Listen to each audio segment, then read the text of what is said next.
Prison is her distinguished husband, Nelson Mandela. Her natural beauty like the rising sun. In a matter of time, both her will be gone. So rise up, sister, rise to your call. Any day now, apartheid's got to fall. Winnie Mandela. Winnie Mandela. Winnie Mandela. Winnie Mandela. They say every man has got his time. Yours is one we behold with pride. We'll be joining you as a warrior. We'll be there just to meet us at the border. So ride on, sister, ride on high. Reach for victory, reach for the sky. Oh, Winnie Mandela. Winnie Mandela. Oh, Winnie Mandela. Winnie Mandela. Me say one by one, we are go Africa, one by one. Hey, one by one, we are go Africa, one by one. Come on, one by one, we are go Africa, one by one. One by one, we are go Africa, one by one.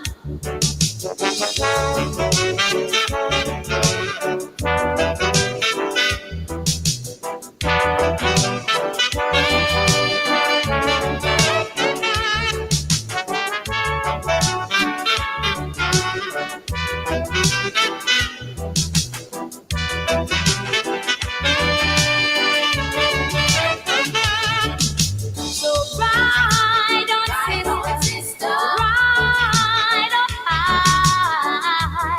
Reach for victory, reach for the sky. Oh, Winnie Mandela. Winnie Mandela. Say Winnie Mandela. Winnie Mandela. Me say one by one, we are go Africa, one by one. One by one, we are beat down apartheid.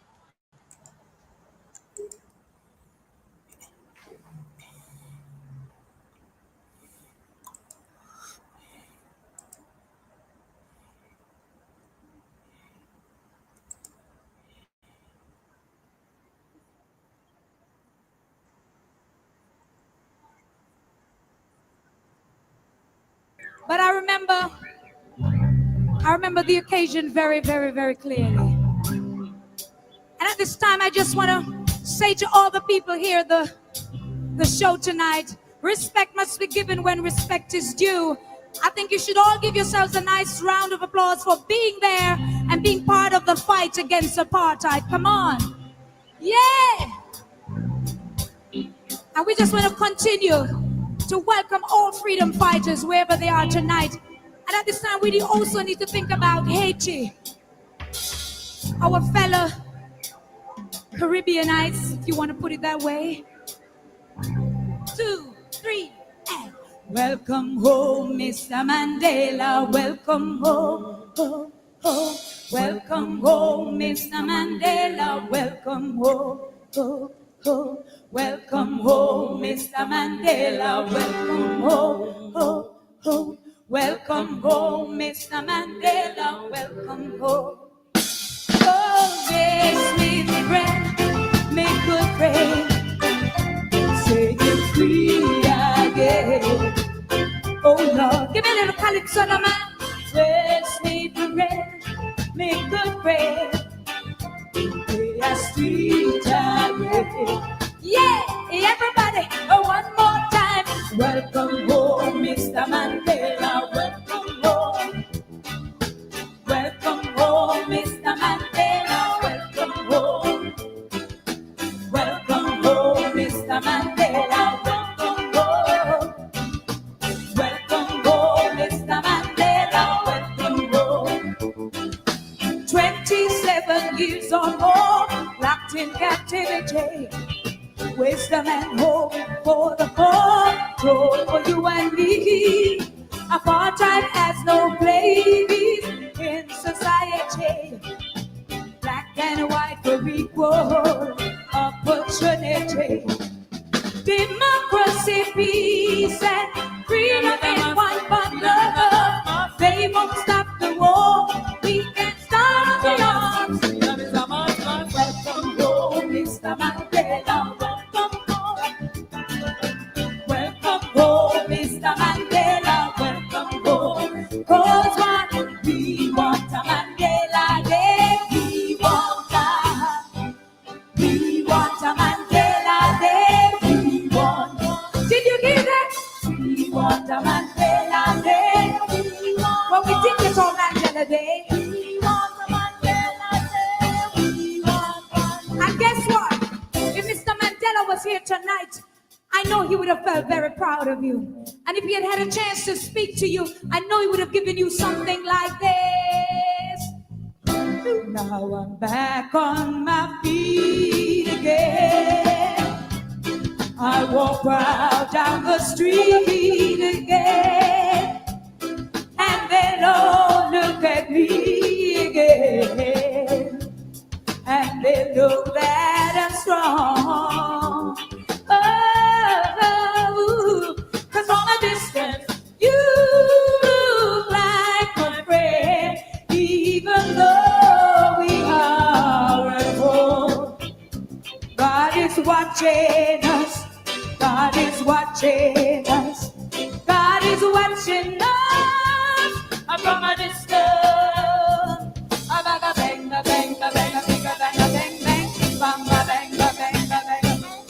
Hear me now, hear me now. Listen, brother, people say so. Hear me now, pom pom. And if Brother Bob Marley was here tonight, he too would have felt proud of you. And if he had a chance to sing something for you, I know he would have given you something like this.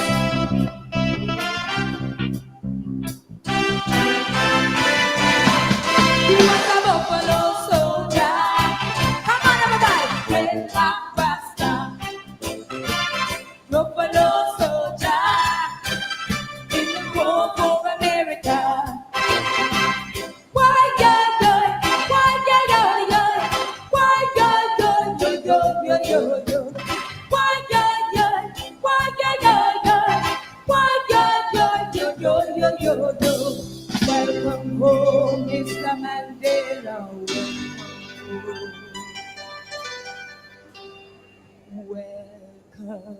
Oh, oh, oh. Welcome home, Mr. Mandela. Welcome home. Oh, yes, meet the friend, make good friend, set you free again. Oh Lord, give me a little calypso, man. Let's meet the friend, make good friend. They are street again. Yeah, everybody, one more time. Welcome home, Mr. Mandela. Welcome home. Welcome home, Mr. Mandela. Welcome home. Welcome home, Mr. Mandela. Welcome home. Welcome home, Mr. Mandela. Welcome home. 27 years or more, locked in captivity. Wisdom and hope for the poor, joy for you and me. Apartheid has no place in society. Black and white for equal opportunity. Democracy in peace and freedom in one but love. They won't stop the war. We can start the arms. Welcome home, Mr. Mandela. Welcome home. Welcome home, Mr. Mandela. Welcome home. Cause what we want a Mandela Day. We want a Mandela Day. We want. Did you hear that? We want a Mandela Day. Well, we think it's all Mandela Day. We want a Mandela Day. We want one. And guess what? If Mr. Mandela was here tonight, I know he would have felt very proud of you. And if he had had a chance to speak to you, I know he would have given you something like this. Now I'm back on my feet again. I walk proud down the street again. And they all look at me again. And they know that I'm strong. Oh, 'cause from a distance you look like my friend, even though we are at home. God is watching us. God is watching us. God is watching us from a distance. Bang, bang, bang, bang, bang, bang, bang, bang, bang, bang, bang. Hear me now, hear me now. Listen, what the people say, so hear me now, pom pom. And if Brother Bob Marley was here tonight, he too would have felt proud of you. And if he had a chance to sing something for you, I know he would have given you something like this.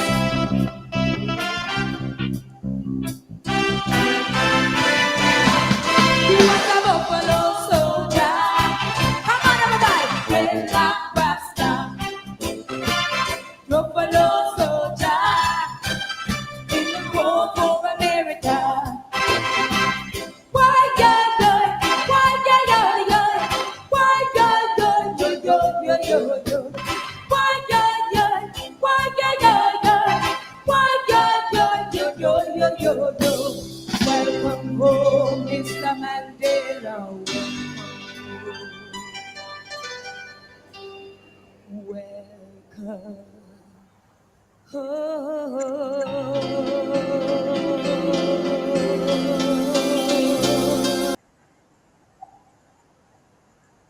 Friday night. Welcome home, Mr. Mandela. Paying homage to Nelson Mandela and his wife, Winnie Mandela. Winnie Mandela. And as we continue to observe Black History Month, that was Caroline Davis, reggae songstress. I love her. She is certainly a dynamite. Out of Jamaica, of course, Caroline Davis paying homage to Nelson Mandela and Winnie Mandela. We're expecting our two guests tonight. I know one is ready, and we're going to get going in a short while. We're going to be talking about corruption tonight. We're going to be talking about corruption tonight. It's all over, all over. Wayne Cesar is here. Audreyanna Thomas is going to be here shortly. And we are going to be talking about corruption. Corruption gripping our country, tearing our country apart, tearing our country apart. And we are going to be talking about that. Black History Month, all month we are going to be celebrating, highlighting some of our heroes and our heroines and the contributions of African Guyanese to Guyana and the world, to Guyana and the world. Black heroine was someone with a willingness to confront the world. One of the Caribbean's most important political voices, a woman who fought for people's rights and survived her own battles. Ndaye is a trailblazer in true form. The name Ndaye, which translates to daughter comes home in Swahili, was born Sandra Williams on September 11, 1942, to a middle class family. She was educated at St. Sidwell's Primary, later attending the Bishop's High School for Girls, before going to the University of the West Indies in Mona, Jamaica in 1961 to 64. It was there that she earned a bachelor's degree in French and Spanish. In the 1970s, she would begin to cut her teeth politically in New York, taking a job at Queens College, City University. She was later persuaded to return to Guyana in 1978 to join the Working People's Alliance, a party of the Pan Africanist historian Walter Rodney, where she was a co founder. In 1980, after the assassination of Walter Rodney, Andaye, along with the women of the WPA, began asking questions about women's leadership, a search which would eventually lead to the creation of an autonomous women's organization in 1986 called Red Thread. The principal aim of this organization was to work with women across racial divides. She was also associated with the Global Women's Strike and an executive member of the Caribbean Association for Feminist Research and Action. The cancer survivor twice over was the founder of the Guyana Cancer Society and the Guyana Cancer Survivors Action Group. In 1997, she was awarded the Golden Arrow of Achievement. As someone who would often journal her thoughts and ideas over the years, she finalized a book called The Point is to Change the World, which is a compilation of her writings and essays. Andaye was known to have a self deprecating humor, not taking herself or the system too seriously. Yet she was radical and intentional in her activism, caring deeply about equality, about education, and issues that arose from class and gender. She worked extensively with both young men and women, teaching them the importance of raising one's consciousness before seeking to raise that of others. One of the finest radical revolutionaries to rise out of Guyana lost her battle with cancer after 30 years on May 31st, 2019. We salute Ndais for her relentless efforts to create and embody the change she wanted to see in society. Tomorrow, our Black History Month celebrations continue with the legendary John Agard, known to many as Popeye. One of, one of my favorite human beings. As you would know, I have had the opportunity of working with Andai for over 40 years, almost 50 years. A great human being, a great human being. I always say when people ask me, do you believe in God? I said that's not a problem for me because I know God believes in me because he has given me the opportunity to meet some of the greatest, some of the most wonderful human beings in the world. And my life, coming from tatters, has been enriched by my association with these people. And I is one of those persons who I learned a great deal from and who taught me and others what it is to be human, what it is to be human. In the final analysis, whether we are politicians or we are professionals or we are working people, the salt of the earth, ultimately, we are human beings first and human beings last. Celebrating and dying here tonight on Black History Month as we get ready to talk about corruption and corruption all over, all over, all over. Yes, some of you are asking to play Winnie Mandela, Winnie Mandela. All right, I am Winnie Mandela. Let's see here. Um, let's see here.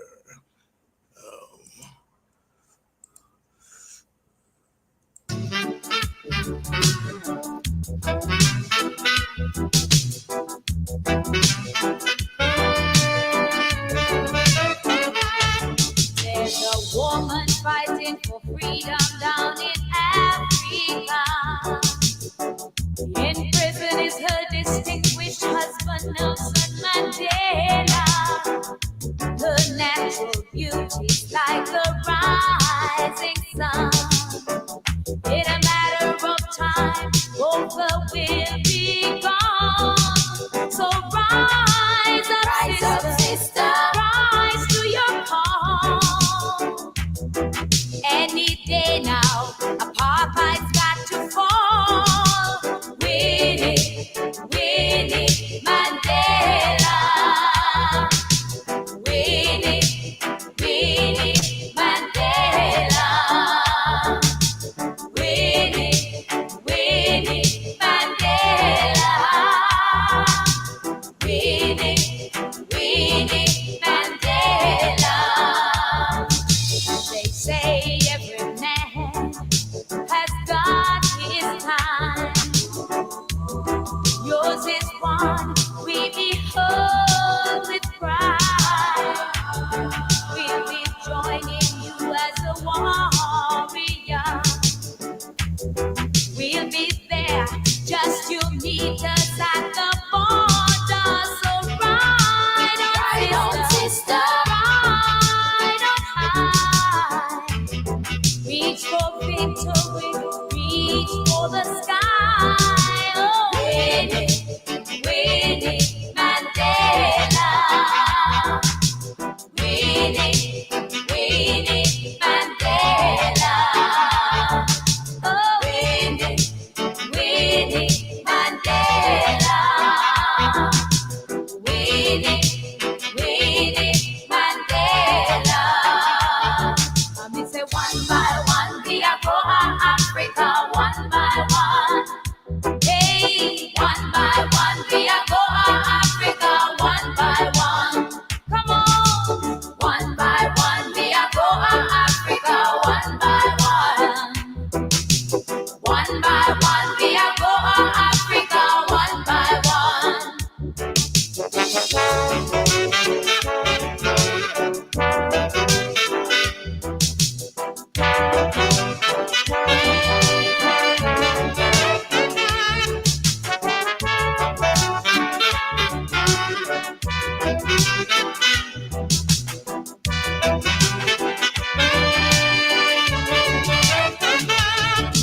So ride on, sister, ride on high. Reach for victory, reach for the sky. Oh, Winnie, Winnie Mandela.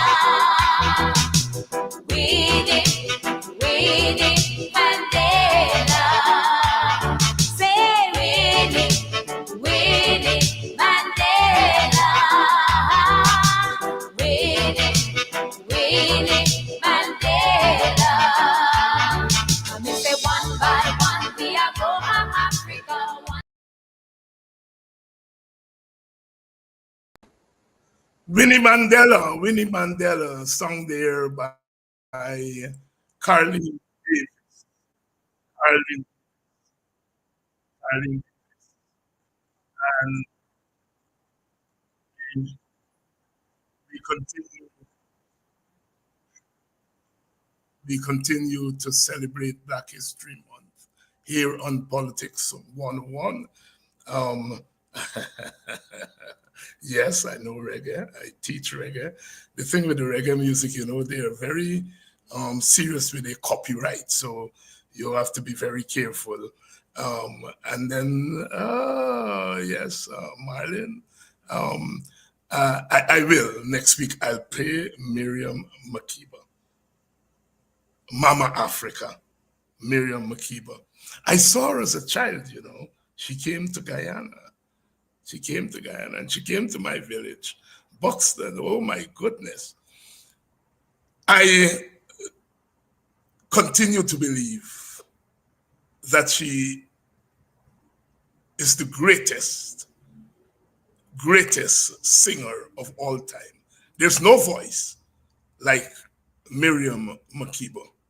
Miriam Makeba. I teach her in my course on music as political discourse. And next week, Marlon, I'm going to look hard and I'll make sure I find something to play on Miriam Makeba, where young people um, need to know. And we're featuring women tonight, and I, of course, Carlene Davis singing about Winnie Mandela and Nelson Mandela.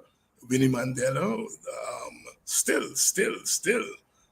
a heroine in South Africa and Africa and the Pan African world.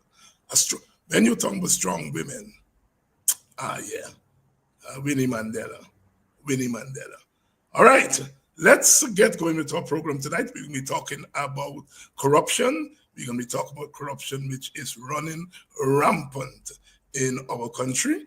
And we have our two guests tonight, Audreyanna Thomas, and who's no stranger to Politics 101, and Wayne Cesar, who's no stranger to Politics 101, and who's no stranger to the fight on social media with his own program on Saturday nights. Over to you. Let's bring our guest in. And Wayne here is dressed like an African king tonight. Hi, Wayne. Good evening. I like your outfit. Very nice. Audreyanna, thank you all very much. Audreyanna and Wayne, what do you all know about Winnie Mandela and Nelson Mandela?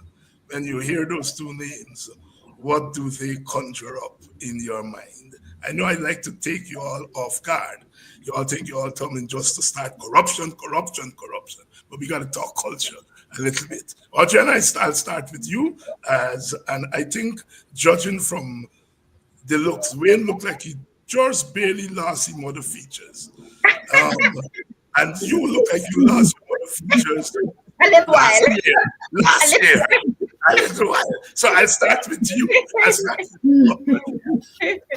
Okay, so I grew up hearing about Miriam Makeba and also listening to her music. And Nelson Mandela nevertheless was a particular. I had, and I still have a particular interest in Nelson Mandela, and now in his work. Nelson Mandela was one of my 5 favorite people. And my 5 favorite people, they were Nelson Mandela, Kofi Annan, Barack Obama, pilot Sullenberger, who landed the plane in the Hudson River, and Maya Angelou. And the reason they are my favorite people, I have always wanted to ask them one question: how did you do it? And I have had the opportunity to meet Kofi Annan. I met Kofi Annan. I was in Geneva in 2018. If you notice, I have his photograph on my my WhatsApp as well as my LinkedIn.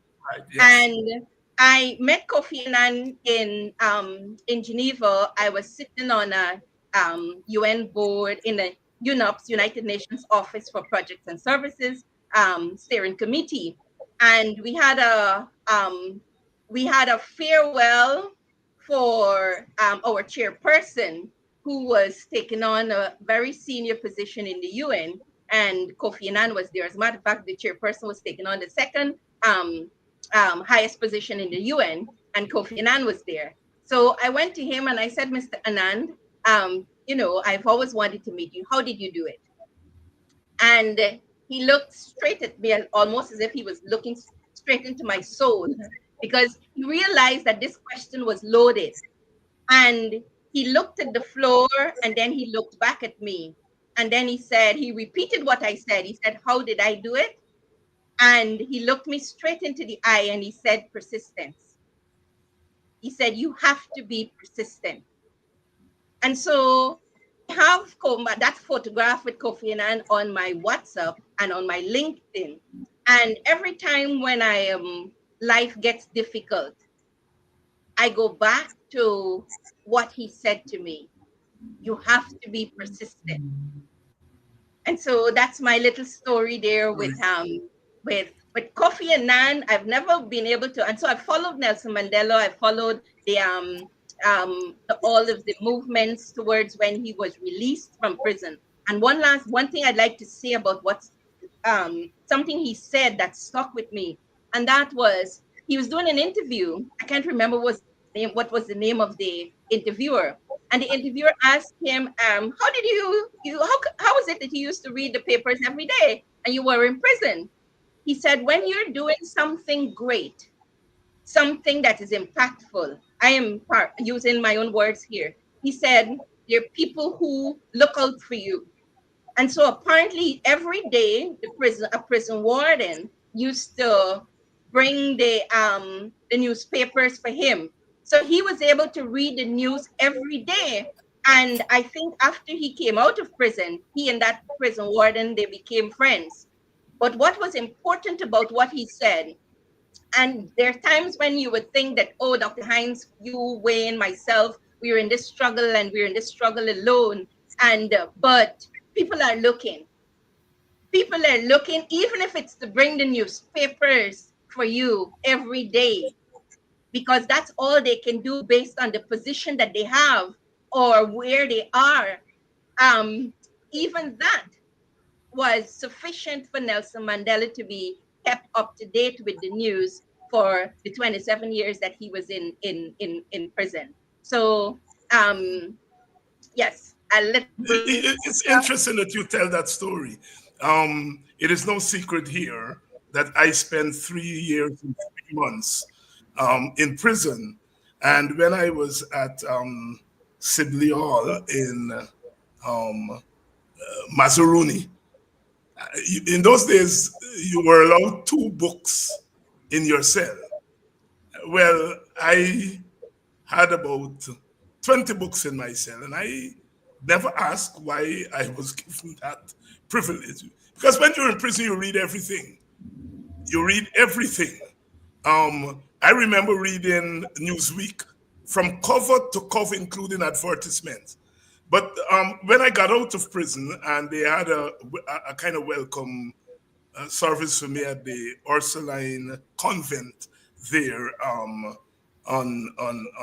church. What is the street name there? Not Main Street.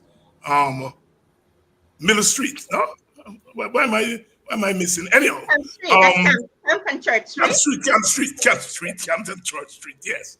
I didn't go to Guyana for a couple of months, and they had a welcome service there for me, and the person who was in charge of the prison was sitting there, and then I realized, he was a Catholic, and in those days, Father Malcolm Rodriguez was very close to us in the WPA, and then we can say he was a WPA member.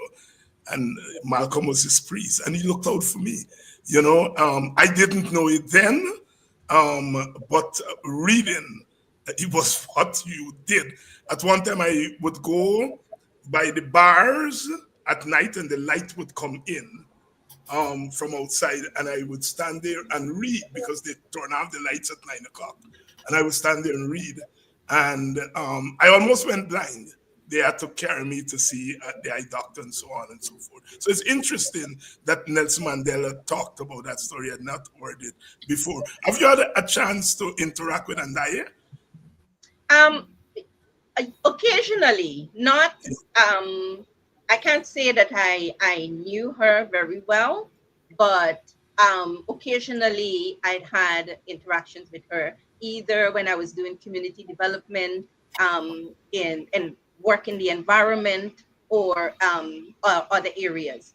So, but from what I know, even though I haven't necessarily, I can't say that I knew her. What I know of her work, it's it's admirable, for the want of a better word, but also it's it's inspirational. It is people like Andai, um, Walter Rodney, UC Quayano, Nelson Mandela, um, Kofi Annan. I would put these people are they come around once in a lifetime, and I think in their purpose, is more profound for some of them after they would have left. And I would even put Martin Luther King in that category. And I think that even as we try to find a pathway, because this is really going to transition us into our conversation on corruption and other things. But corruption doesn't happen out of context. We are what we're discussing here is that context of humanity, that context of blackness, that context of culture, that context of consciousness, that context of and so these are people under Walter Rodney. It wasn't just about politics. Yes, they were involved in politics, but it was politics in a context. And I think what we're missing now is that context of humanity, that context of continuity, that context of forever, if I can put it that way.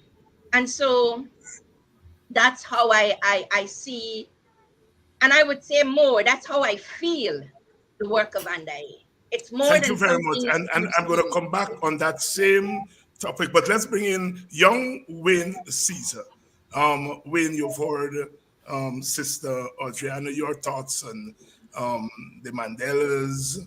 I don't know whether you interacted with Andaye or know of her, but talk to us. Yeah, Sister Audreyanna, that's a tough act to follow right there. That was some good history there. Thank you so much.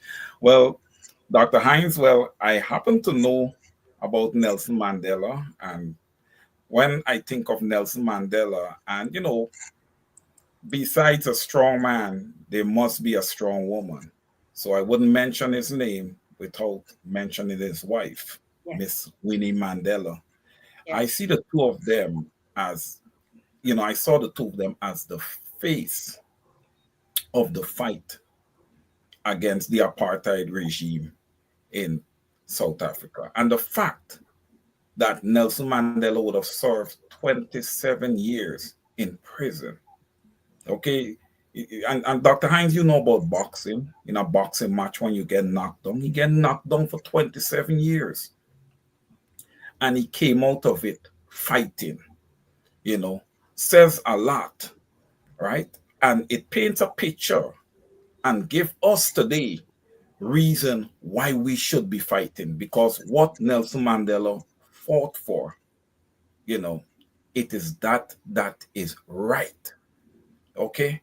So I feel empowered, when I think of a Nelson Mandela, when I think of a Walter Rodney, these are individuals that stands out to me. A Martin Luther King, and that speech on Washington where he said he had a dream. Well, we are still trying to fulfill that dream today. Okay. And that speech is still relevant in the context of the world that we are living in today. Still Right. relevant in the context of the world that we're living in today. In case you're just joining us, yes, it's Friday night.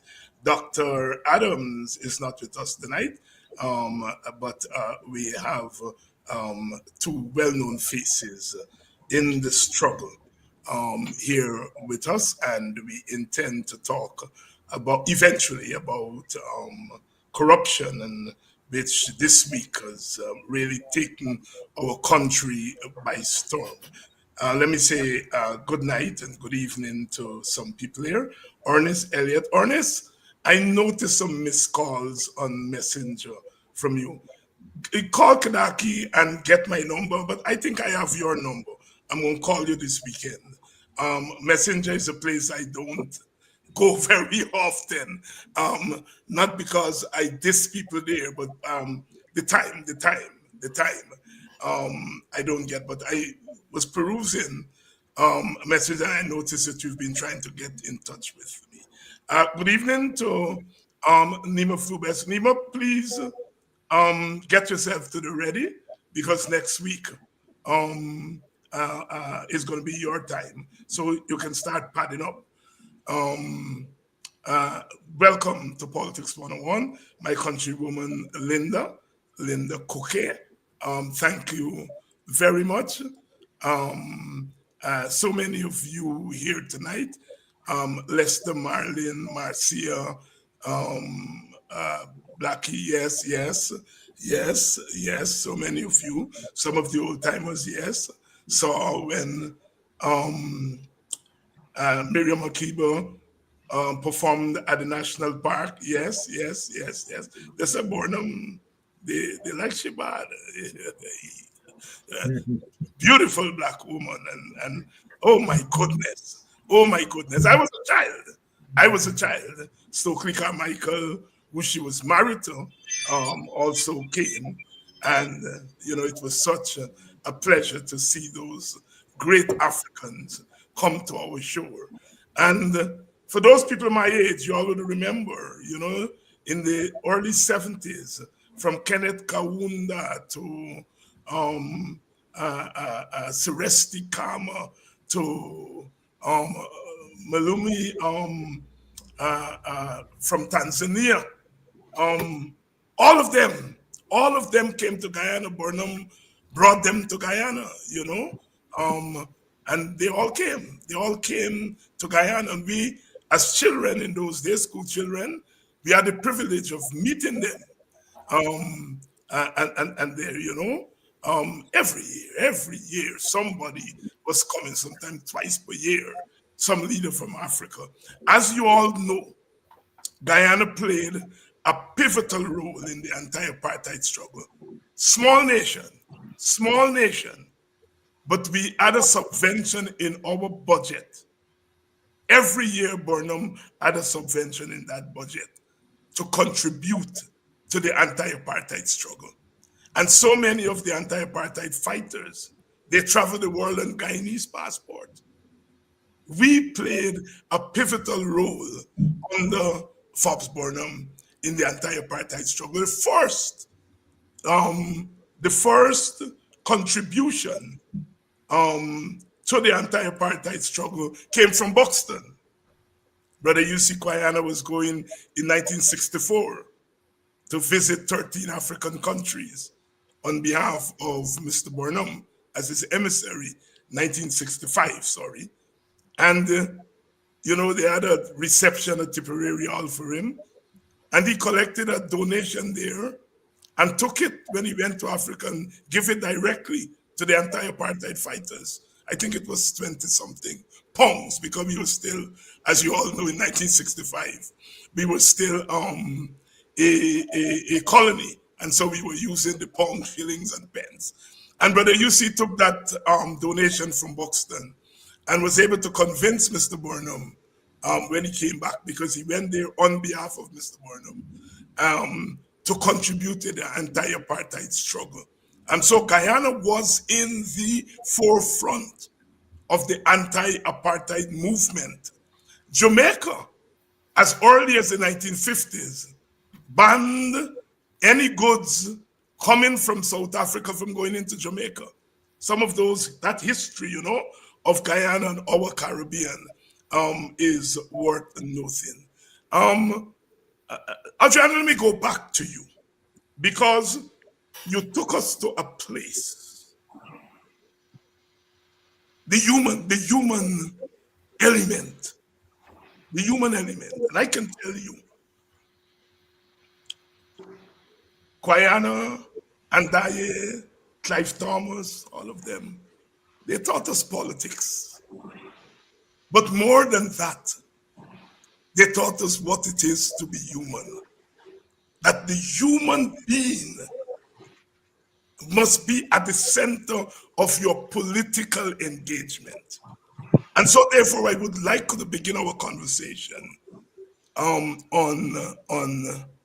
corruption tonight by asking the question, is the corruption that we've seen from 1992 to the present, except for that 5 years when it abated under the coalition, does it say something about the way in which the government and state have combined to mess with our humanity, make the connection between our humanity or inhumanity and the corruption, the level of corruption that we're seeing in Guyana. Audreyanna, you first, and then Wayne. Dr. Hines, I think that we are at a point where we're challenged. But this challenge has created an enormous opportunity to transform Guyana into that same one people, one nation, one destiny that we've been, that was just an aspiration. As I process Guyana, I think that we will thank God for 2020 one of these days. We will thank God for the period from 2025. I'm going to come back to 1992, but I'd like to deal with the period of 2025 to 2020, You mean 2020, 2020 to 2020 to 2025? 2025. I think that Black people, and I'm saying this, Black people, we thought as Afro-Guyanese, we thought that, okay, nothing can be worse than slavery. So we overcame slavery. And then we were under colonialism. And I'm going to add in indentureship too. So then there was indentureship. And then there was the colonial rule, which ended in 1966. And I think we thought that, okay, we can now sleep with both eyes closed. 2020 what 2020 has demonstrated to me as a Black person is that maybe as a Black person, because I have no control over the color of my skin, I may never be able to sleep with both eyes closed again.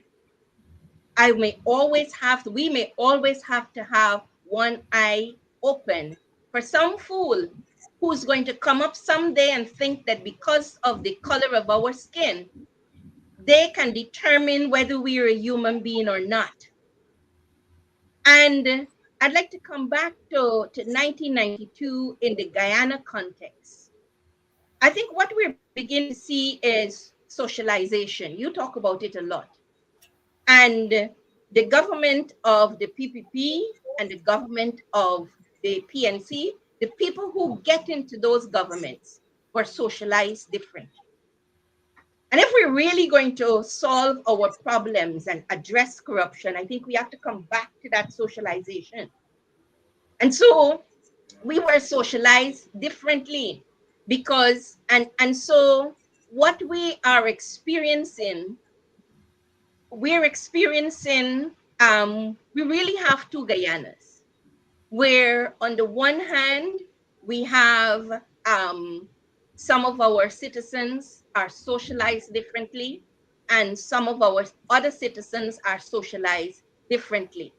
So when you bring those people who were socialized differently into position of governance, they're influenced by their socialization. And I was reading, and to put science to this, I was studying. There is this book by I think it's he's a social psychologist. I'll tell you his name in a minute. But when you think of Guyana, we have two Guyanas. So what we do, we feel that, okay, give people authority, and that's going to give us one Guyana.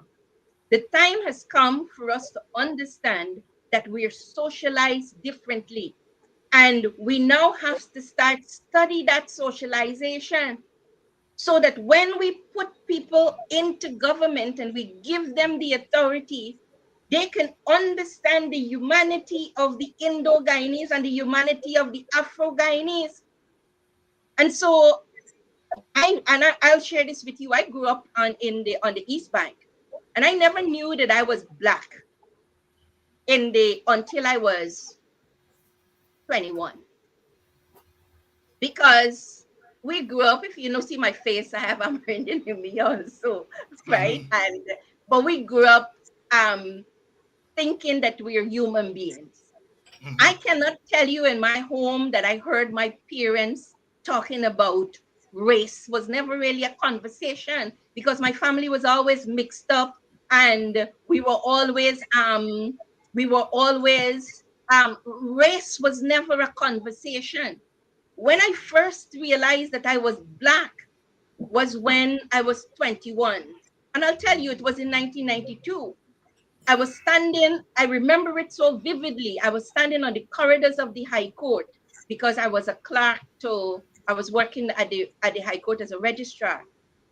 And a lawyer came to me and he said, Miss Thomas, what are you studying? I said, communications. And the PPP had just won the elections and he said, good, because you're going to need that for the next elections. That was when I realized I was Black, Dr. Hines. Mhm. I was 21 years old. All the time I thought I was just a human being and a Guyanese.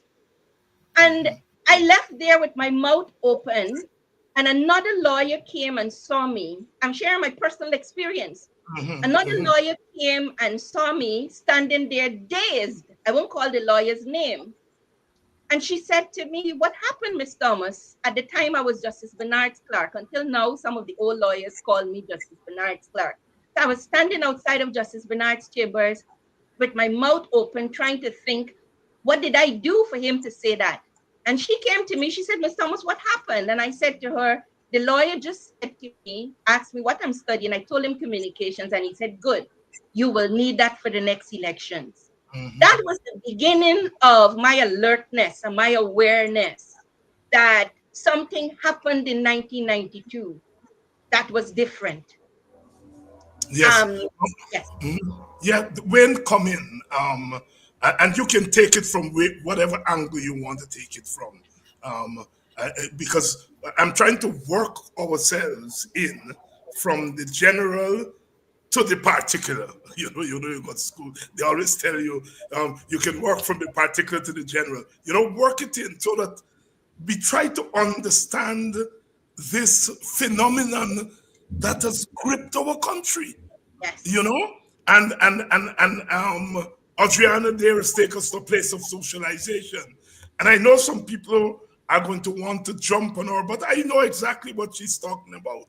We grew up in a country hearing that one race no business good, and they can do business, and the other race don't know business and they can't do business, and maybe that formulation has come back to haunt our country. That formulation has come back to haunt our country, because I think in many respects, this government is living out that myth because it's a myth. And they've taken that myth to lawless proportions. Huh? Because over time, we have socialized people to believe that myth. And so, therefore, money over time becomes God. Huh? Money replaces God because you are told that God put you on this earth to manipulate money. Over to you. Thank you so much, Dr. Hines and Audriana. Well said.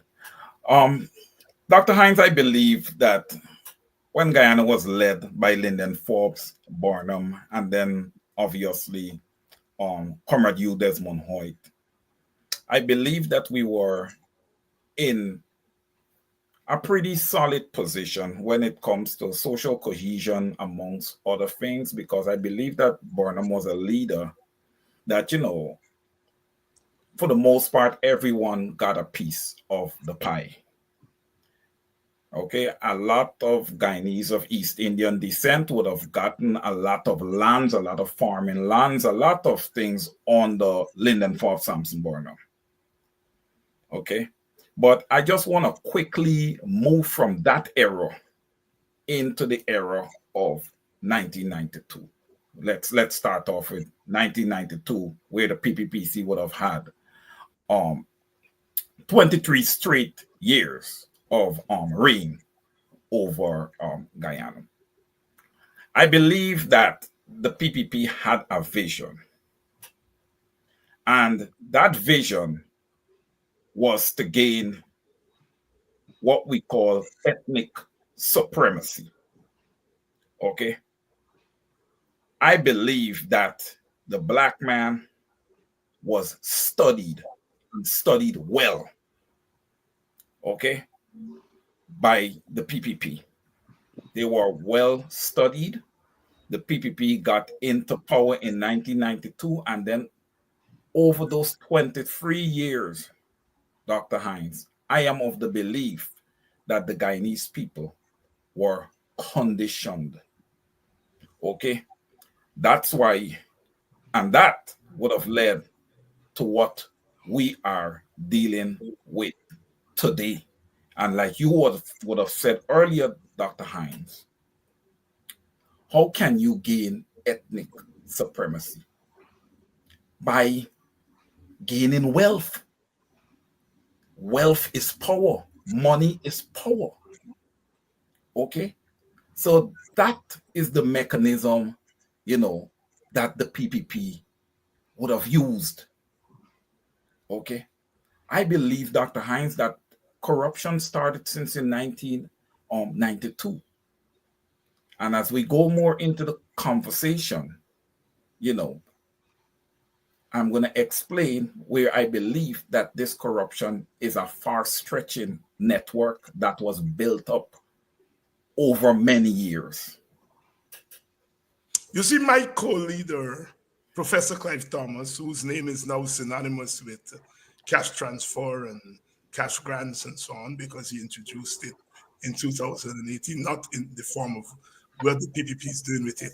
But prior to that, he had introduced a term which was quite popular during the last decade, the criminalization of the state, in which he talked about the fusion of criminality with the state, so that the state accommodated criminal activity, and the criminal activity then found itself into the workings of the state, to the point that you cannot distinguish between a criminal and a state actor. All right? No, my God, corruption surfaced under Mr. Burnham, no doubt about it. In 1971, Brother U.C. Quayana challenged Mr. Burnham. He said, I'm hearing of corruption in government. They fell out over corruption, he and Burnham. And Quayana went to the ombudsman and complained. But Burnham took some steps. He set up an integrity commission. All right? He didn't do as what I heard Mr. Jagdeo did last night, well, yesterday, in which he decided, he is judge and jury, that there are accusations against Mr. Greaves, and that he said Mr. Greaves told him the money that buy the house is clean money, and he's satisfied. I don't think the chap understand the imperiality, the imperialness of what he was saying. Yeah. That I jacked you. Sure. I jacked it because he has become so intoxicated with power that he doesn't understand he's talking like a king. Lincoln Lewis always tell me, David, them people that are not governors, you know.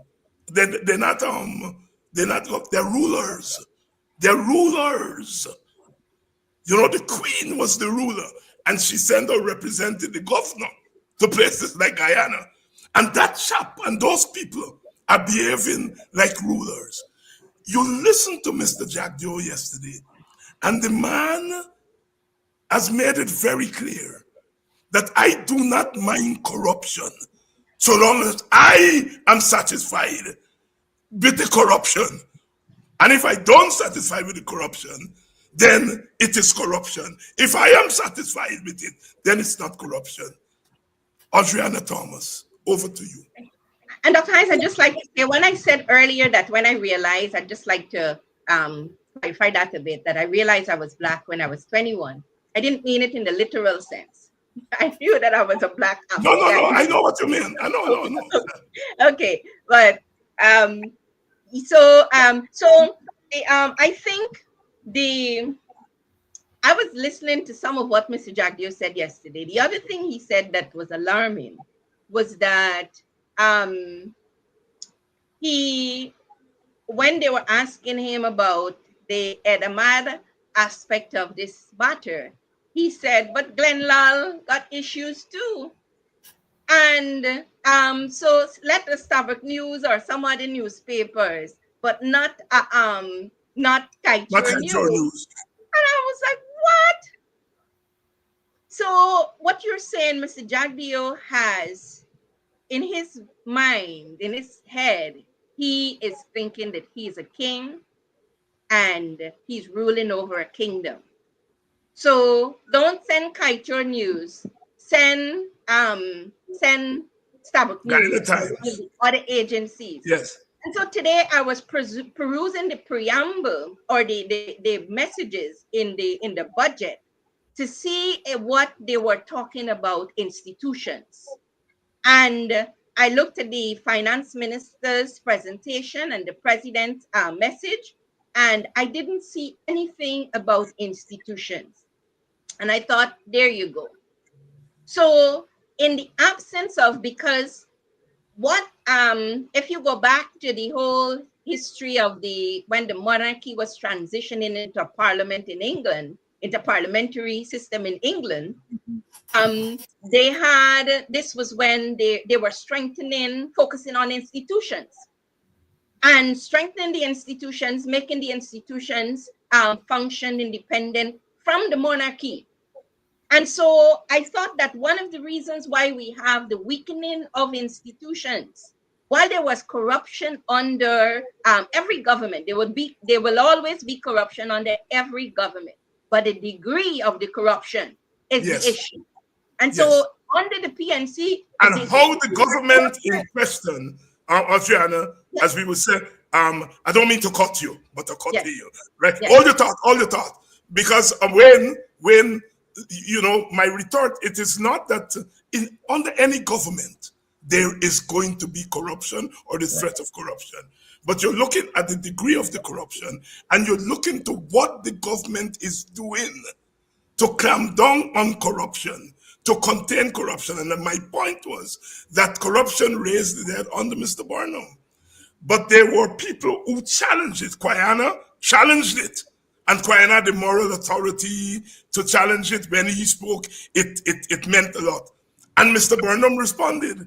And many people would tell you, you know, the way, you know, Burnham dead and he left couple of cow for your wife and so on. And Oscar Clark driving a broken down car and so on. The point I am making is that corruption was contained better under the PNC than it is under the PPP. Yes, go along, go ahead. guys, not only was corruption contained, racism was managed also. Yeah. They did a And better so job of managing it. Yes. and so under the and so the corruption that we're, and in addition to that, under the PNC, under Burnham, we had strong institutions. So when you have strong, functional, effective institutions with well-trained professionals, that's another way of countering corruption, preventing corruption from running away.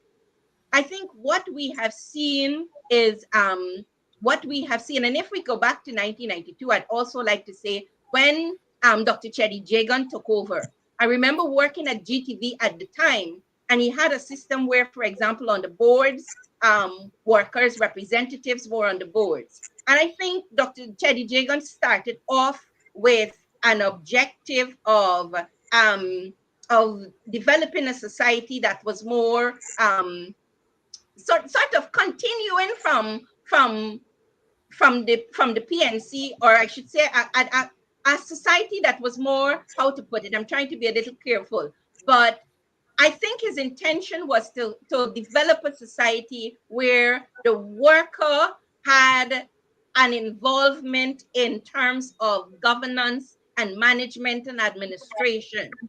And also, I don't think that it was Dr. Chedi Jagan's intention for the PPP to become what it has become today, which is not a workers' party, which is not which is essentially a party for the elites. So I was, and I can say that because I was elected at GTV as the workers' representative on the board during the Chedi Jagan administration. So I wanted to point that out because people will say that you're only talking about Barnum, but you're not talking about any good thing Yes, about from the yes, PPP. yes, I'm yes, trying to bring the balance here. yes, And, but I think that I think Mr. Jagdeo is a flawed person. And I say this without any fear of contradiction.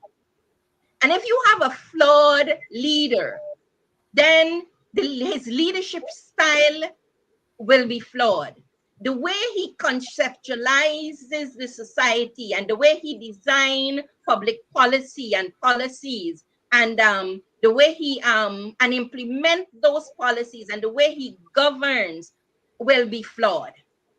And I think what we're seeing here is a flawed leader who has essentially taken over the reins of our country. I was thinking about him today, and I'm thinking he set the play field. He determines which game we will play and which game we will not play. He set the rules, and he determines who will play the game and who will not play the game.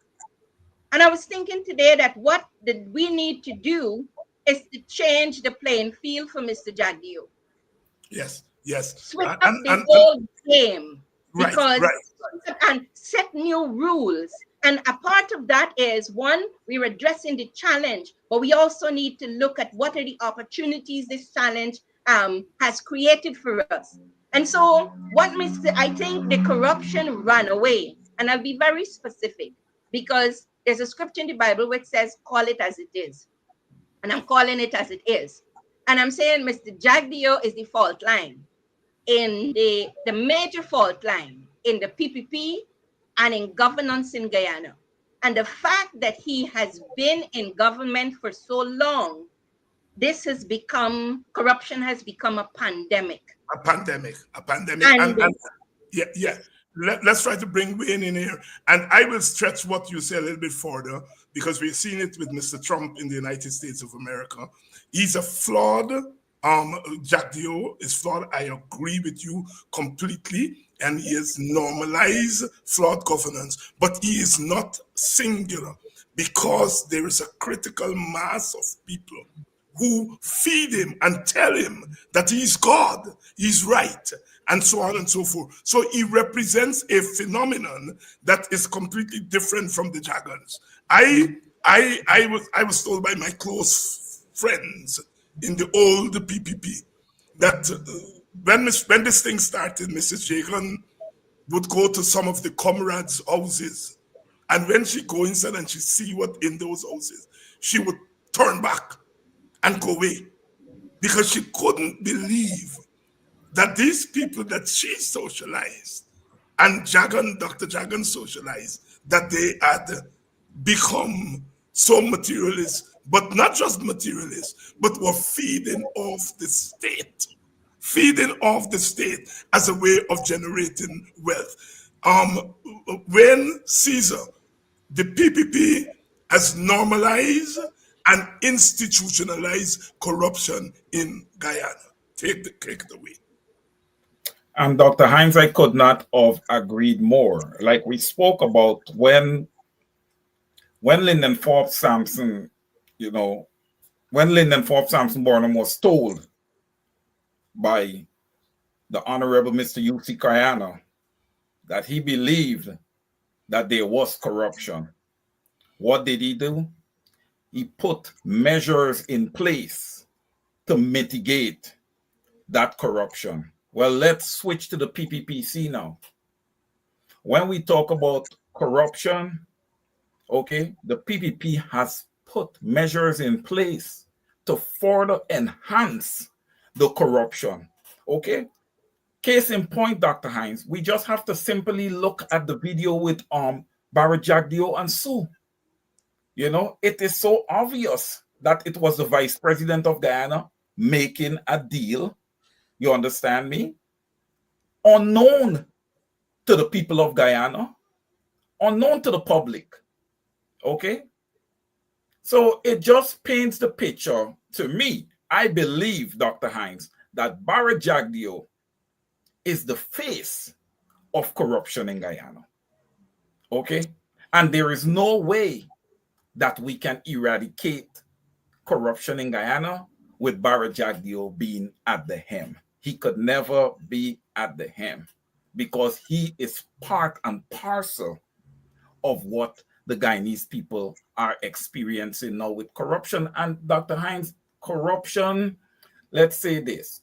When you look at Guyana from a holistic perspective, the scope of corruption in Guyana is quite wide.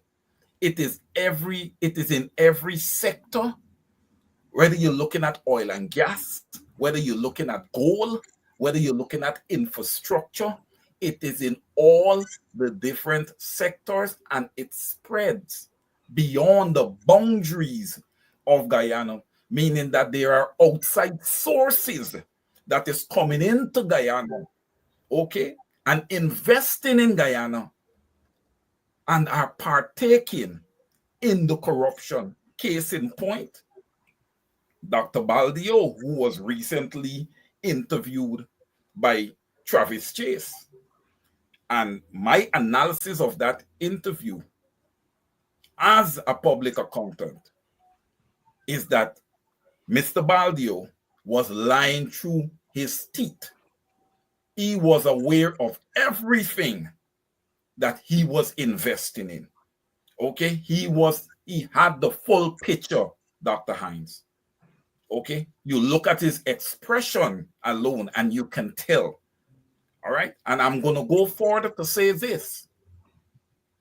Irfan Ali and Vice President Barajagdio, they are fully aware, okay, of the corruption when it comes to land in Guyana, okay, and the distribution of land. No wonder why the poor in Guyana cannot get a little house lot, because they are outbidded by the external investors who can come in and buy 75, 100 acres and all of these large amounts of land. Below market price. Yes, because they have the capital to do so. And since you're going to go and say, Dr. Hines, since you're going to hit on that point below market price, let's just touch on Prattville very, very quickly, where Jagdio and all the ministers in the PPP would have purchased lands and built big mansions in Prattville.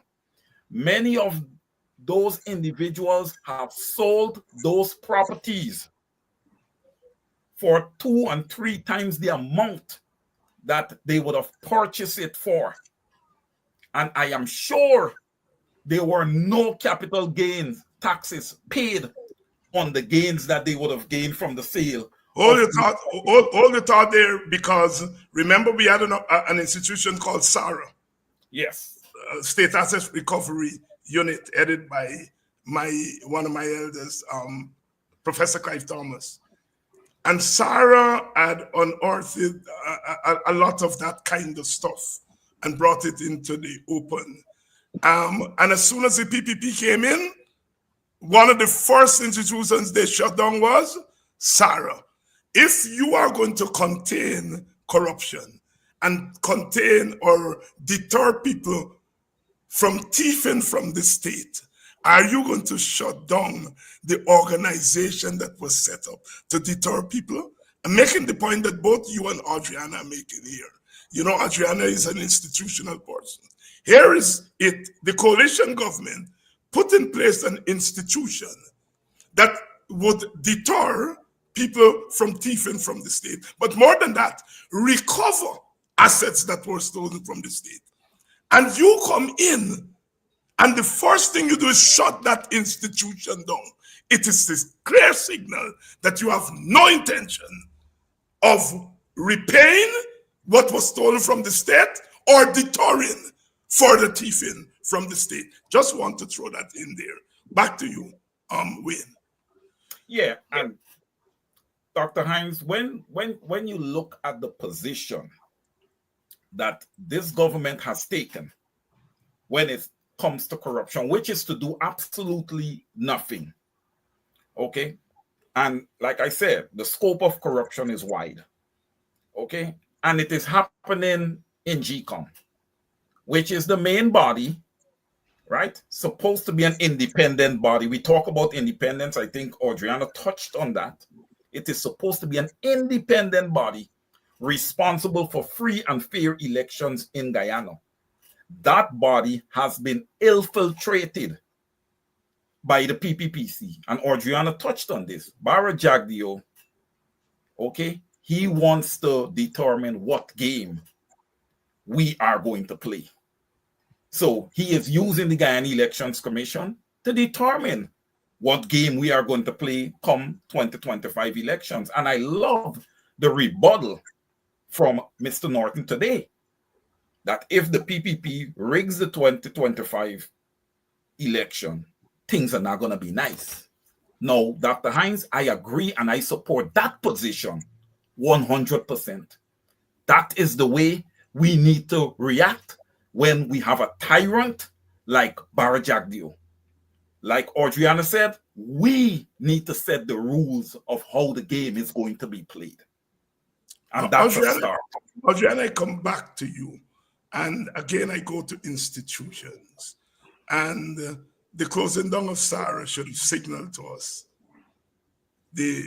where this government was going when it came into power. Elaborate on that. You know, let's go back to before the no confidence motion. And I thought that not only me alone, but many people felt that many people had issues with the APNU and AFC government, the coalition government. And they felt that if the PPP had only waited until 2020, they might have won the elections and we would not have had all of this chaos. But when you examine the rush to bring that no confidence motion, to bring the government down. And I remember listening to a program where the person is a minister now in the PPC government, and they were saying that we don't want them to get their hands on the oil money. And one would have thought that to go through all that, bring a no confidence motion and to bring a government down, that the PPPC would have had a plan for this country. That you would have had a plan as to what you're going to do with the oil money. So you can't wait to get the coalition out of government so that you can implement your plan. And I was having a conversation recently with people who were saying that we now realize that the plan was really to make the coalition not get their hands on the oil money, but for the PPP to get their hands on the oil money. And I think, and it is as clear as day. So what we every institution, and this is the other thing from 2020, almost every institution this government has weakened. They have even rolled back their own gains prior to 2015, because in 2015, for example, there were when the country was getting more support from the international community to do institutional strengthening and capacity building. A lot of capacity was built, we strengthened, and a lot of institutions were strengthened. Now we have come to a place where the Assistant Commissioner Calvin Brutus last week, I think, wrote after this tribunal was set up that if the government wants to address corruption, it has to start in Main Street and in Chandrapal Drive. This is your Assistant Commissioner of Police saying, we know what he meant by Main Street. We know what he meant by, for those who don't know, by Main Street, he meant State House. That is where the president resides. When we refer to Main Street, by Chandrapal Drive, he meant the office of the president. And this is the Assistant Commissioner. Now, an assistant commissioner of police, now he's in the know. And for him to say if you want to address a corruption, it has to start there. A number of other things we have seen. Not only the disbanding Sarah, we've seen the Police Service Commission that Mr. Paul Slow was the chairman for. That Police Service Commission was disbanded, and then another Police Service Commission was set up. And we saw all of the other issues as it relates to the institutions which are supposed to provide oversight and accountability and transparency. And so it was very clear when we saw the government's approach to institutions that the government does not intend to operate above the board. But what we did not know, that they would have gotten this corrupt. This level of corruption, Dr. Hines, it is so enormous and ridiculous that it is people who you don't expect to be corrupt are now involved in all of this. Senior ministers, and I'm saying this, I want to let the government come ask me which ministers, right? Senior ministers of government who are in charge of government agencies are involved in corrupt practices, not only senior and junior ministers. And it has become the norm instead of the exception. Part of this is that the challenge is that, and coming back to Mr. Barajagio, I would like to know in terms of the pathway. To me, he was never clear on what is the pathway for Guyanese to move from poverty into wealth. And I think what he has done, he has designed a pathway. And this pathway, it's about wealth, accumulating wealth. It's about wealth creation. And so he has designed a pathway. And this pathway is through corruption. And now I think what is evolving is an oligarchy. An oligarchy where we will have police officers, the head of the Ghana police force, who would be so wealthy that they don't have to spend their salary. They don't have to, and when you have that happening in the society, you know, when I was studying, I studied peace building, and we had to choose a country that had conflicts. And some of my colleagues chose Sudan, some chose Somalia, I chose Haiti. And so I studied the causes of conflicts in Haiti. And one of the reasons why it's difficult to solve the conflicts in Haiti is because Haiti's conflict problem has to do with former police officers and former army officers, and who highly skilled and well-trained people in military and security. And so there are those issues there. I don't want to divert too much. So what we need Mr. Jagdeo to do, this playing field that he has developed, this that has caused corruption to run away, or not what we need him to do, what we need to do, and we as in the people of Guyana. There you go. This playing field up. Yesterday, when you listen to and I'll pause here. Yesterday, when you listen to Mr. Jagdeo is very comfortable. He said he didn't even say that, oh, we're going to investigate Mr. Greaves. He said Mr. Greaves has said to me, just like you said, Dr. Hines, that he got the money to good and proper means, and that's fine. He didn't even say that he's going to investigate him or anything. But then he said that Glenn Lal should not speak because Glenn Lal X, Y, and Z. It reminds me in 2022, when the U.S. Human Rights Report came out. I think it was in 2022 or 2023. I think it's 2022. Mr. Jagdeo said at one of his press conferences that instead of saying that he would appoint a commission to review the human rights report and to address the issues which were raised. That's how a democracy works. That's how a normal government should work. He said no. He said, oh, the report has some inaccuracies. So Mr. Jagdio's approach, and now I'm exposing so that he know that we're studying him and we know that he is flawed. His approach, instead of appointing a commission to review the human rights report and address the issues, he said, oh, the report has some inaccuracies. That's not what we want as the people of Guyana, Mr. Jagdio. What we would have liked is for you to say, I'm going to set up a commission to review the report, right? Guyana is not a perfect country. Our government is not perfect. And so we're happy that the US government did the review and the analysis, and we will set up a commission to review so that next year when they do another human rights report, some of these issues which were raised this year would have been addressed.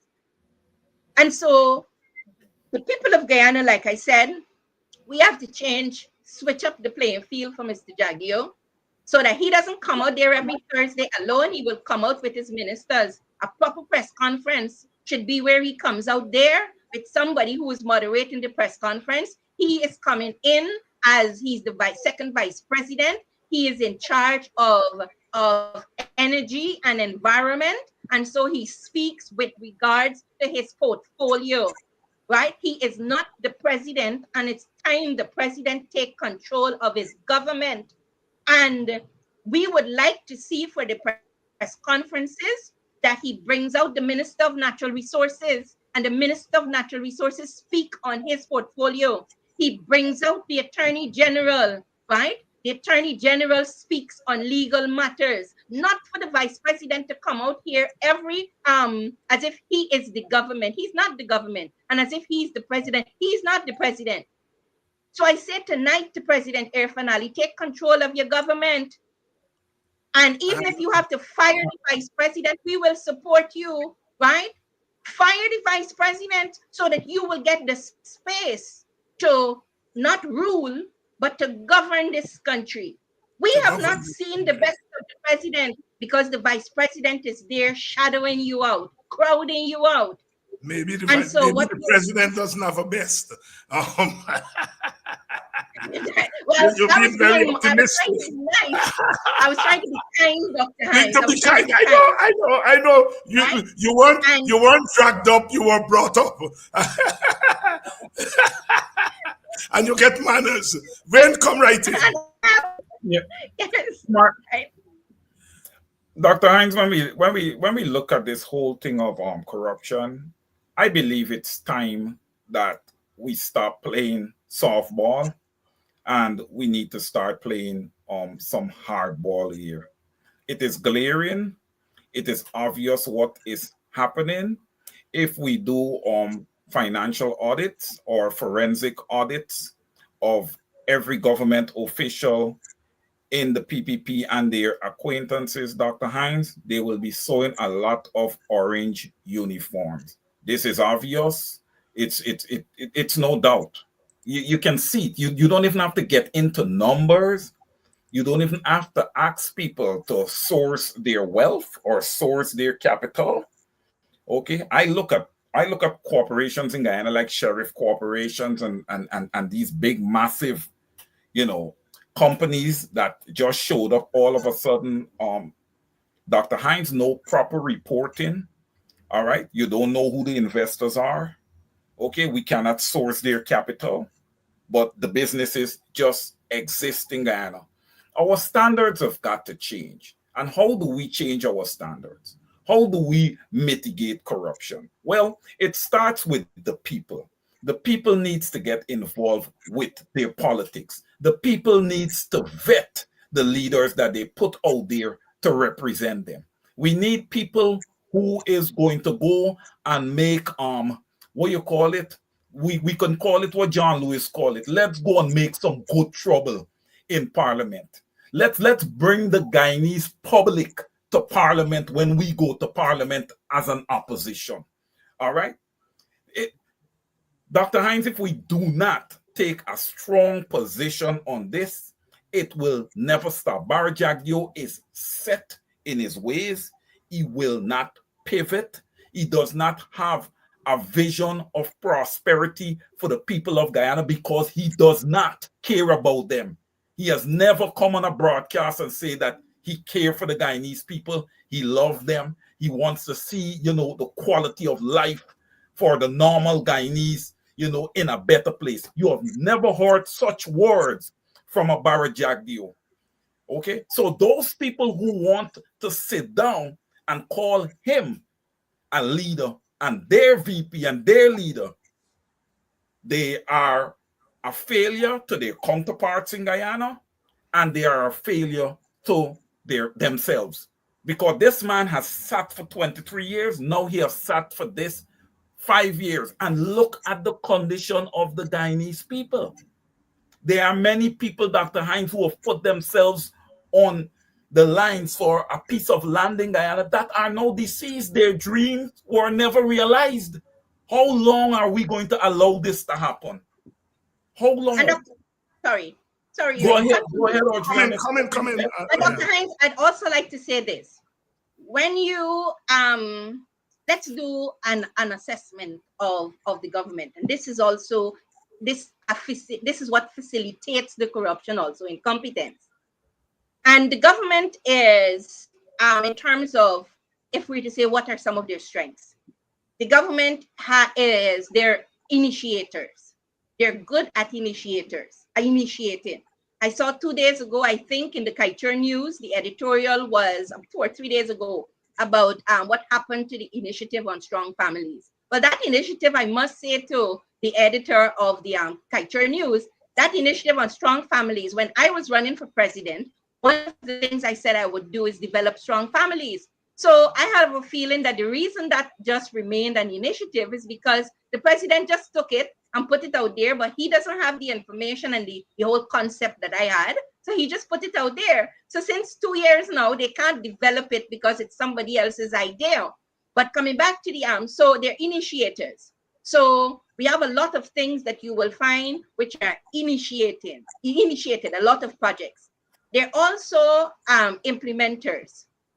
I think President Ali is a good implementer. Mr. Jagdeo is a good implementer also. The PNC on the Burnham time, the PNC had thinkers. We're looking at strengths and weaknesses, and the PNC had thinkers. They had good strategists. They were good in coordination. They were good in implementation, but not as good as they should have been because one, they didn't have the funds, but they were also finishers. This PPPC government, they're good in initiating and implementing. They're not good thinkers, strategists, coordinators, and finishers. And so even as we sort of rethink or reimagine Guyana and what kind of Guyana we want, we're moving into a next election. And if the coalition government should get into power, I really hope the coalition government should become the next government, because what is going to happen, the whole landscape in Guyana is going to change. The financial landscape, the banking landscape, it's going to change. And it's going to help to bring some balance and address some of the issues. But did I just say that? Yes, you did. So, but coming back, so if the let's say the next government has to think of how do we perform better than this government is performing. The APNU and the AFC government, they were good at they weren't good implementers. I'm not going to say what they were good at. I'm just going to say they weren't good implementers. And so I think the PPP government is beating them by being good implementers. But because the thinking process is absent and they're not thinkers and strategists and good coordinators and good finishers, we're having a lot of the issues and the challenges that we're having in terms of the conceptualization of plans and programs and policies and the design and the implementation. And so the next government has to have thinkers, strategists, coordinators, good implementers, and good finishers. And the I've good heard Mr. finishers. Jagier, I'll pause here. I've heard people say, oh, Mr. Jagier is a good strategist, right? You see how we removed the coalition government? People look at things like those and say, people say he's a good strategist. Look how he's opening up this country and building roads, right? And so this is where the implementation expertise comes in, but not, or the implementation skill comes in. But if there were good thinkers and strategists, the implementation would have been more effective, more professional. The corruption would have been less, etc. The last point I want to make on this is that it is easier for a government in 5 years to do a lot of what we call in development the hardware. The hardware would be like building schools, building roads, etc., as against the software, which would be human development, capacity building, institutional strengthening, etc. You can't see institutional strengthening in 5 years necessarily. You can't see human development necessarily in 5 years. So I can understand the rationale to try to do the hardware more than you do the software. But then what we have an explosion of corruption in the society because we didn't focus on the software, the human development, the capacity building, etc., and we only focus on the hardware.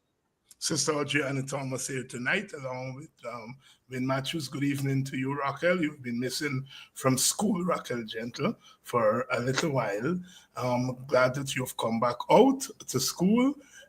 Good evening to you, Sean Della, my cousin from Buxton. My condolences to you and your family and the passing of your auntie, Auntie Carmen. Well, Carmen was one of them lady in Buxton who was dear to my heart.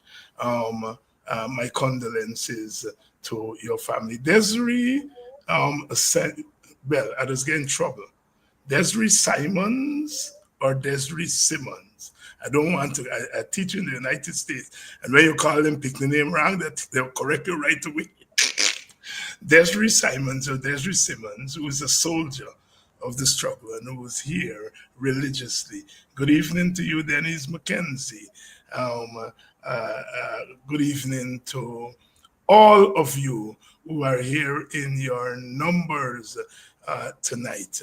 Audreyanna and Wayne, I'll give you all the opportunity for your closing thoughts, starting with you, Wayne. Yeah, thank you. Thank you so much, Dr. Hines, for having me. I must first thank you.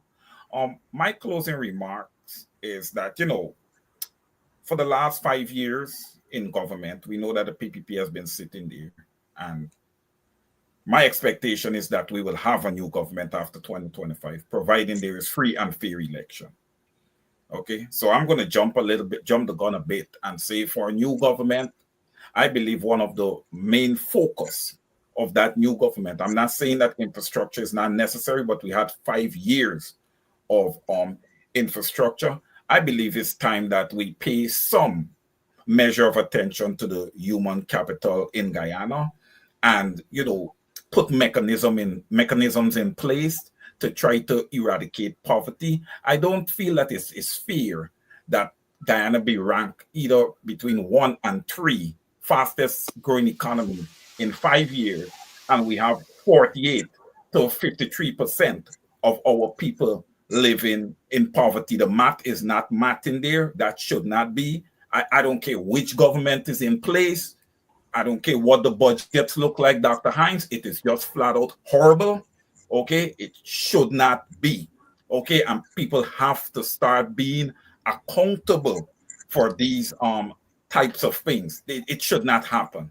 Okay, so a new government in place, I believe that human capital needs to be addressed seriously. Guyanese should not be living in poverty. We should not have a matriculation rate of 26% in the fastest growing economy when the coalition would have handed to the PPP. Okay, in 2020, a matriculation rate of 49%. It's not matching up, Dr. Hines. In my honest opinion, there is nothing good about this current government. Absolutely nothing. The cash grant they gave out, A lot of people did not receive it. Nothing has worked right under this government. Thank you so much for having me, Dr. You Haynes. are most welcome. Audreyanna, your closing thoughts.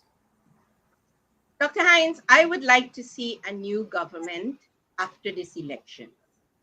I think that this PPPC government has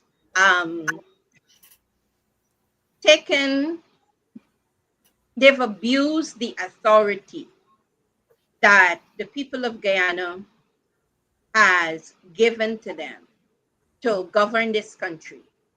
And they have used the resources of this country in ways that is not reducing poverty. It is not, or it will not reduce poverty. It is not sustainable development. It is not sustainable governance. When you, for example, look at the private sector, for example, and you see some of the businesses developing, you realize that some of these businesses, or many of these businesses, will only survive if this government remains in power, or if a government is supporting them. A sustainable private sector, a sustainable business sector should not be built to primarily depend on the coffers of the state. At some point, these businesses must be able to feed from other aspects of the economy. And we're not seeing that. So the next, if there's a change in government, that new government will have the lessons from this government to learn from. The lessons from 2015 to 2020 to learn from. They would have the lessons of the previous 23 years of the PPPC government and the lessons from the 28 years under the PNC government. And so this, whichever government, I'm hoping that the government will change, the next government will have an excellent opportunity to really transform Guyana into a sustainable economy, sustainable the country, and where to move the people of Guyana, or the masses of the people of Guyana, out of poverty up into the middle class. And so that we can say perhaps by 2035, sorry, that we are a middle class society, not only based on the reports from the IMF and the World Bank, but based on actuality, based on the quality of life of the people of this country. Audreyanna Thomas, Sister Audreyanna Thomas, activist, social activist, environmental activist, and a political analyst in our own right. And Mr. Wayne Cesar, who is an accountant, but a political activist. And Wayne has his own program every Saturday night on 107.1. That's Mark Benshop's platform. That is called Over to You. I want to thank you all so much for coming on tonight and lending your rich analysis and perspective to our program. Thank you all very much. Asante Sana. Thank you, Dr. Hines. Thank you, Dr. Hines. And keep Good up the night, good everyone. work. Wayne. And to you, the audience, thank you all very much. Thank you to Dennis for your contribution. Thank you to Masasi for your contribution. And thank you to Natalie, Sister Natalie. You are a trooper. Without fail, you send your monthly contribution. Thank you so much. We are eternally and forever grateful. And when this moment of history is being written, it's people like you who walk the walk and talk the talk as we continue this journey to the other side, to paradise, to the other side of Jordan River. Again, thank you all so much for staying with us. Another Friday night, because Friday night is special. But you, of course, spend your Friday nights here with us, and we are grateful for that. 27 years or more, locked in captivity. Wisdom and hope for the poor, joy for you and me. Apartheid has no place in society. Black and white for equal opportunity. Democracy, peace, and freedom in one but love. They won't stop the war. We can start the arms. Welcome home, Mr. Mandela. Welcome home. Welcome home, Mr. Mandela. Welcome home. 'Cause what we want a Mandela Day. We want a Mandela Day. Did you hear that? We want a Mandela Day. Well, we did get on Mandela Day. We want a Mandela Day. We want one. And guess what? If Mr. Mandela was here tonight, I know he would have felt very proud of you. And if he had had a chance to speak to you, I know he would have given you something like this. Now I'm back on my feet again. I walk proud down the street again, and they all look at me again, and they know that I'm strong. Oh, 'cause from a distance you look like my friend, even though we are at home. God is watching us. God is watching us. God is watching us from a distance. A bang, a bang, a bang, a bang, a bang, a bang, a bang, bang, bang, a bang, a bang, a bang. Hear me now, hear me now. Listen, brother, people said to hear me now, pom pom. And if Brother Bob Marley was here tonight, he too would have felt proud of you. And if he had a chance to sing something for you, I know he would have given you something like this.